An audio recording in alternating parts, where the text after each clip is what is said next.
খুশি, রাজবংশী সমাজের অত্যন্ত প্রিয় মানুষ, দীর্ঘদিনের বামপন্থী আন্দোলনের নেতা, গত ধূপগুড়ি উপনির্বাচনের সিপিআইএম এর প্রার্থী।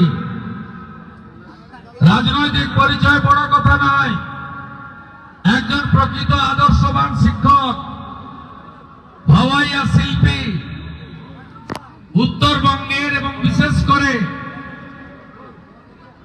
প্রাতঃস্মরণীয় চিলা রায়, ঠাকুর পঞ্চানন বর্মা, মতুয়া সমাজ এবং উত্তরবঙ্গের সংস্কৃতি, ভাষা, উত্তরবঙ্গের পরিচয়, একদিকে মেজর দুর্গা বল্লভ থেকে কবি ভানুভক্ত, এখানকার আদিবাসী মানুষ যারা ভগবান বিরসা মুন্ডাকে প্রণাম করে, যারা জোহার বলে এই প্রকৃতি মাকে রক্ষা করছে, জল, জমি, জঙ্গল, পাহাড়, সকলের অত্যন্ত কাছের মানুষ। একাধিক বই লিখেছেন, কবিতা লিখেছেন, গান গেয়েছেন, জনপ্রিয় ভাওয়াইয়া শিল্পী আমাদের ঈশ্বর রায় মহোদয়।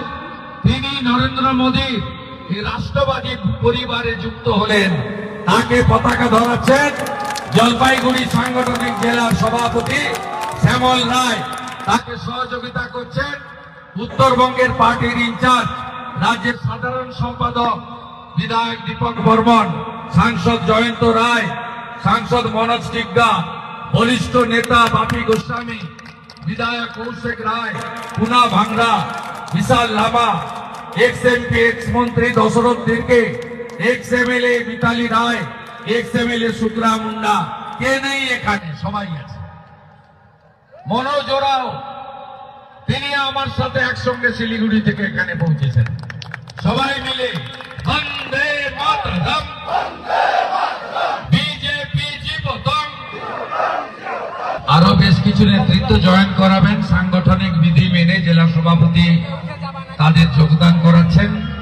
আর আমরা রাজনৈতিক কচকচা নিতে যাব না, কোন ফুটাপাটি পতাকা ধরলেও বিজেপির কিছু হবে না, কিছু হবে না। গঙ্গাবাবু গেছিলেন, মনোজ টিগ্গা জিতেছে। সুমন বাবু ভিতরে বিজেপি, বাইরে তৃণমূল, 38,000 ভোটে লিড আলিপুর দুয়ারে।